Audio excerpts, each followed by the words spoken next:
Milers d'amants del món del tatuatge i del piercing s'han reunit un cop més a la Farga de l'Hospitalet, on s'hi ha pogut veure una gran varietat d'espectacles, desfilades, breakdance, dance i art urbà en un certamen que cada any i malgrat la crisi va en augment.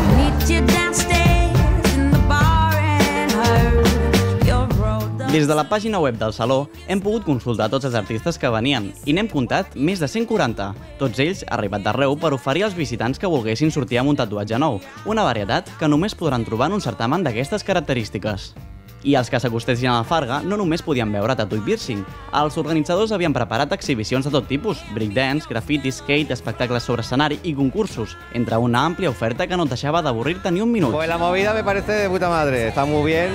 Lo único inconveniente que veo que es solo de tatu, que no de tatu y piercing. Entonces a mí me gusta más, me llama la modificación corporal y la convención de tatu, pero vamos, que está muy bien. Esperábamos más gente, pero se ve mucho trabajo. Estamos currando a tope en el estudio, va muy bien la cosa.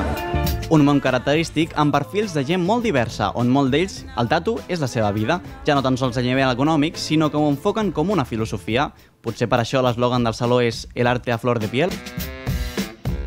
Tant gent curiosa que volia acostar-se a observar com visitants convençuts de que sortiríem amb una obra d'art al seu cos, molts d'ells ja havien consultat a la web el ventall d'artistes que farien cita. D'aquesta manera podien escollir que es tatués un especialista de l'altra punta del món, fet excepcional i que és el cas de la Marta. Porque encuentras gente que te tatuando que no los vas a ver nunca más, ¿sabes? Este chico es de Portland, de Oregón, en Estados Unidos.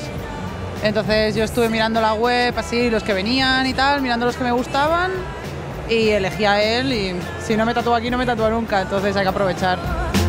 La diversitat passa per la internacionalitat. També molts visitants s'han desplaçat d'arreu per trobar-se a Barcelona. Són autèntics amants d'aquest tipus d'art i d'una forma passionària són capaços de viatjar per tot el món.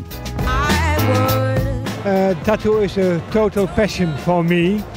I have done a lot of tattoos in China, in Japan, New Zealand, and also in many countries of Europe.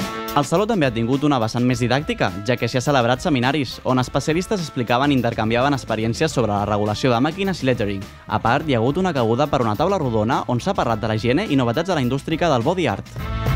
Es mi vida, tengo 38 años, llevo 15 en esto, es mi vida, mi puta vida.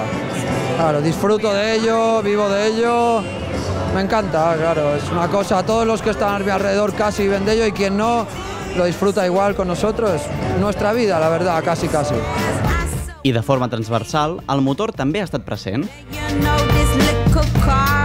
Són dos clubs dels molts que hi ha a Barcelona com motoristes, gent que ens agrada les motos, tatuatges, com perquè estem aquí, està molt relacionat amb el tema de la moto, des de molt de temps enrere, ¿vale?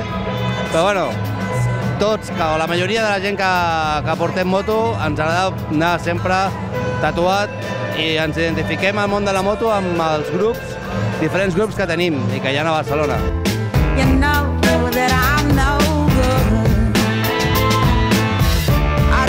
Molt bé, igual que tots els anys. Cada dia hi ha més espectacles, cada dia venen tatuadors de més lluny y bueno, anar millorant mica en mica.